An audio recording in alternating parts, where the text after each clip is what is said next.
جناب جمال خسته نباشید. وقت بخیر.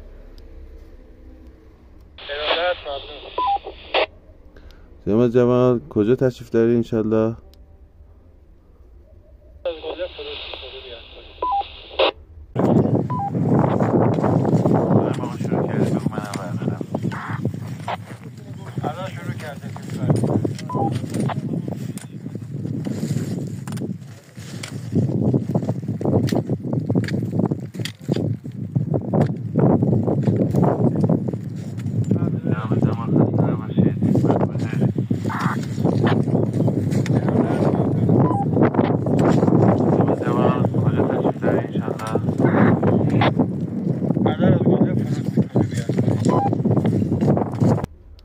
فاصلمون تقریبا 42 کیلومتره. مفهومه برای شما؟ بله. کیفیت تماس چجوریه جناب جمال؟